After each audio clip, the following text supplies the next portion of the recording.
Tudo bem, pessoal? Hoje comentário sobre Astronauta, filme dirigido por Jonah Heynck, um lançamento da Netflix que já está disponível no catálogo do serviço de streaming. Temos então aqui a adaptação da obra escrita por Jaroslav Kalfar, que eu confesso que eu não conhecia, vou deixar a referência na descrição desse vídeo, mas que era muito cobiçada por várias empresas do mercado.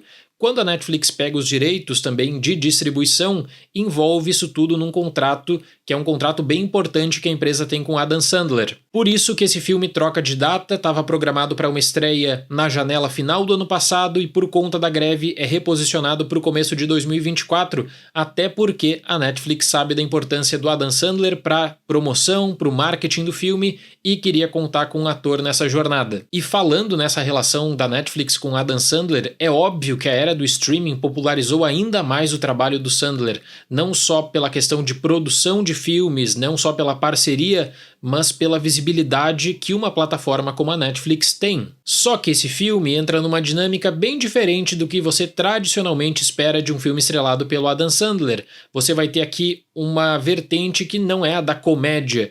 É uma vertente do isolamento, de reflexão, e parece que nessa fase atual da carreira do Adam Sandler, ele está mesclando uma produção de comédia, que é bem o que você espera dele, até para popularização de catálogo, com uma obra mais reflexiva ou pelo menos com um papel diferente do que ele está acostumado a fazer. Nesse caso, o Astronauta ele acaba mirando em filmes consolidados de extrema importância para o gênero, e aí eu olho muito para a grandeza de 2001 do Stanley Kubrick, que acaba influenciando toda uma série de filmes e pensamentos sobre ficção científica. Então é bom quando a produção tem esse direcionamento, que é um direcionamento que acaba, de certo modo, englobando algumas homenagens. Só que aí existe um padrão no cinema contemporâneo para filmes desse tipo, que é o de lidar com o isolamento e, de certo modo, também envolver toda uma questão contemplativa. Decisões que precisam ser tomadas, análise de gestos, ações, até mesmo problemas pessoais. E aí eu penso que, por mais que o Adam Sandler esteja fazendo mais um papel diferente na sua carreira, o maior destaque é para a forma como o filme constrói um suporte emocional bem diferenciado. Aí nós estamos falando também de um longa que ele junta homenagens, tributos, ideias de vários outros filmes do gênero e não consegue criar um cenário de expansão para essas ideias. No papel soa muito interessante até para desenvolvimento do protagonista, na prática a trama apresenta vários problemas. Durante uma missão solitária nos confins do Sistema Solar, um astronauta interpretado por Adam Sandler se dá conta que sua esposa, interpretada por Carey Mulligan, pode não estar esperando por ele quando retornar à Terra. Desesperado para resolver essa situação, ele encontra uma misteriosa criatura em sua nave, com voz de Paul Dano, que o ajuda a entender problemas e tentar consertar as coisas antes que seja tarde demais. O primeiro elogio que eu vou fazer para esse filme é de alguém que você não vê, mas de que você ouve.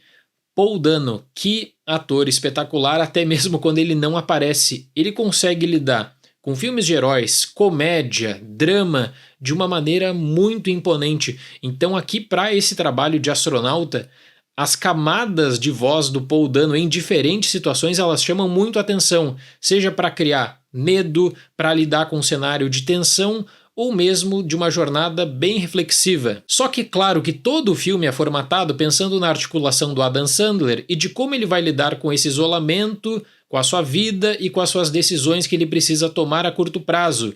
A conexão do personagem principal com uma aranha gera um elo que é bem estranho, só que acaba de certo modo fortalecendo o filme na medida em que não é necessariamente o que você espera, para um suporte emocional. Você vai lidar com o passado, memórias, perspectivas, análise de situações e um complexo processo de tomada de decisão em que o astronauta nota que as coisas podem não ser exatamente como ele está pensando. Então ele usa de um espaço, de um afastamento, para começar a pensar no que ele deve fazer.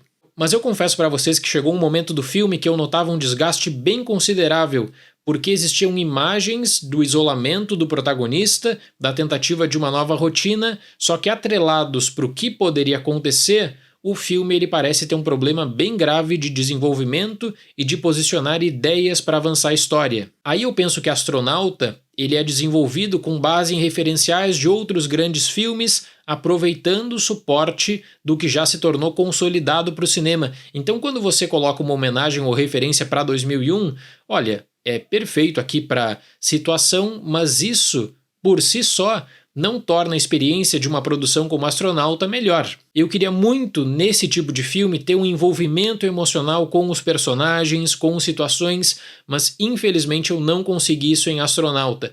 Existe uma maneira diferente de lidar com o isolamento, né, em que você vai ter uma aranha gigante que poderia gerar tensão naquele local, medo, mas que aí acaba gerando diálogos que eu considero até que válidos em um momento para a questão de retomar laços.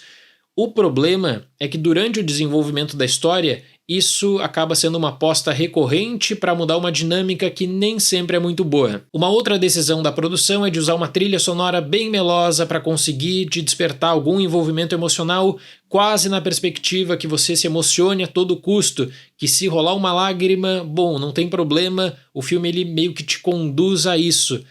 Aí que entra a artificialidade, né? Eu senti que essa jornada ela era bem desenvolvida na introdução e depois ela, para um longa-metragem, carecia de conteúdo. E aí eu penso que um filme como O Astronauta, por um lado ele poderia valorizar mais o Adam Sandler que você não vê fora da comédia, e ele está fazendo bons papéis em dramas, por exemplo, mas esse isolamento, na minha visão, mais prejudica do que ajuda pela maneira como o filme se escora em outras referências consolidadas. Para Astronauta, nota 5. No final das contas, eu gostei mais do personagem e do trabalho de voz do Paul Dano quanto à questão de suporte do que propriamente de tudo que é desenvolvido de maneira secundária nesse filme, o que é uma pena. Mas o Adam Sandler, como eu disse, tem um contrato com a Netflix e deve voltar em breve para mais projetos, mesclando comédia e drama. Certo, pessoal? Muito obrigado pela atenção, até mais e tchau!